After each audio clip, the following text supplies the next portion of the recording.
Love smarter, not harder. Today's question: can you talk about dating while feeling depressed? I'm not having much luck, but I'm worried it's just that I'm being negative about dating and about men. I was prescribed antidepressants and I'm considering taking them because I can't seem to get anywhere. Can't even seem to push myself toward having conversations and actual dates from online apps. And I'm just worried that it will always be a hindrance to this part of my life. So the first thing I want to address is before you or anyone watching this considers taking a psychotropic medication, and that would be an antidepressant, anti-anxiety, anything like that, please listen to my podcast episode number 22 with Dr. Alan Francis. He's a psychiatrist and the author of the book Saving Normal: An Insider's Revolt Against Out-of-Controlled Psychiatric Diagnosis, DSM-5, Big Pharma, and the Medicalization of Ordinary Life. And I want to speak to this just a little bit. This is something I'm very concerned about. In our culture today, we have what's called diagnostic inflation, which means that we are, as Dr. Francis talks about in the podcast episode, it's episode 22, and it's called, Is Anybody Normal Anymore? In our culture today, as I said, diagnostic inflation basically means that we're diagnosing normal conditions. Why are we doing that? Well, there's a huge push from Big Pharma to medicalize. If you are feeling down for a couple days, you have depression. Well, no, it's normal. It's part of the normal part of the human condition to have fluctuations in our moods. And I'm concerned about this because what it does is it pathologizes what is normal. And then we look at ourselves and go, oh my gosh, I must have a psychiatric illness. And you don't have a psychiatric illness. Now, I don't know your situation entirely, obviously, because I just have a few sentences about what's going on with you. But I would please beg you to listen to this podcast episode. Dr. Francis is a psychiatrist. And what that means is he's a medical doctor. So he's not anti-drugs. This is not someone who is trying to be so holistic that he doesn't want any pharmaceuticals to ever be part of the picture or the treatment plan. That's not it at all. And I'm not there either.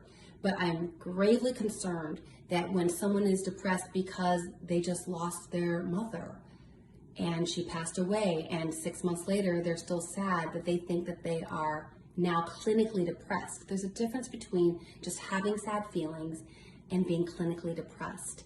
And they're getting conflated in this culture, partly because we have commercials that tell you if you feel down, go take Prozac. And this is something that is a big problem in our culture, and the medications do not work the way that they say they're going to work. The most effective treatment for depression is cognitive behavioral therapy. So if you're considering taking a pill, please first give yourself a chance to have some therapy, talk therapy, to address the root of the problem. Because the problem is really that you keep thinking things that are making you sad. And when we tackle those thoughts, you know, my podcast is called Love and Life, and the slogan for Love and Life is take charge of your thoughts, take charge of your life, and it's rooted in CBT, the most effective therapy for depression. So that's my first recommendation: is please educate yourself and don't just look at the TV commercials. Do a deep dive so that you have a full understanding of what it means to get on medication and the options that are available to you that are alternatives and more powerful and more effective for the long term. The second concern I have about dating with depression is that, as I said, depression, sadness, it's your emotions telling you that something is off. So again, unless you're clinically depressed, which is not a huge percentage of the population, most of us, when we feel like we're depressed, it's situational, it's circumstantial.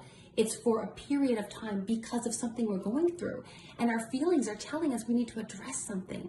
Like I said, we need to address whatever is going on underneath the surface that's causing us to have these thoughts that are causing us to be sad. And it may be a belief system that we need to tackle. And I've talked about that quite a bit on my Instagram page. So check back and check that out as well. But the idea of dating when you're depressed, I'd prefer you actually not date. I'd prefer that you address the depression and look into that in depth and get yourself into a healthier state and then try to date. Because if you are dating when you're depressed and you're feeling so down, you're going to attract one of two types of people. You're going to attract someone else who is also in that emotional state, because we tend to attract people who are in a similar state as us emotionally. And then you're going to have two depressed people, and that's going to be rough. Or you're going to attract someone who's a fixer and who is looking for someone, and they don't mean to do this consciously, but who's looking for someone to help. And you will be their project, and they will be your Florence Nightingale, and they will be your savior. And that is there's inequity in the dynamics of the relationship. So you're the problem child with your depression, and this person is coming in to save you. And the problem is, as you get healthier and feel better, the dynamic will be off. And this savior person who is drawn to you because they want to help you, now that you don't need help anymore, what's going to happen to the relationship? It's going to either dismantle, or else they will unwittingly, and again, unintentionally, try to sabotage your growth and your progress toward health, because they need you to be sick, because they need to feel needed. That is the classic case of a codependent relationship, where you're the problem child with your depression and your psychological state that's off, and this person needs you to stay that way, because if you became equal, they would freak out because they need to feel superior. Again, no one means to do this. I'm not saying people are out there intentionally trying to find these sorts of dynamics in relationships, but that's what happens. So my best recommendation for you, listen to the podcast, please. Again, it's episode 22, and the book is called Saving Normal: An Insider's Revolt Against Out-of-Control Psychiatric Diagnosis, DSM-5, Big Pharma, and the Medicalization of Ordinary Life. That's the book. The episode is 22, Is Anybody Normal Anymore? Those, to me, would be the absolute best options for you to get into that information and work on yourself first. And then as you grow and start feeling healthier and happier, then dating will not seem so daunting anymore. It's a jungle out there. It's always going to be rough. But dating will seem like something that's more of something that you're interested and excited to pursue. And it won't be this thing that you feel that you're struggling so much with because of your depressed mood at the moment. So I hope that's helpful.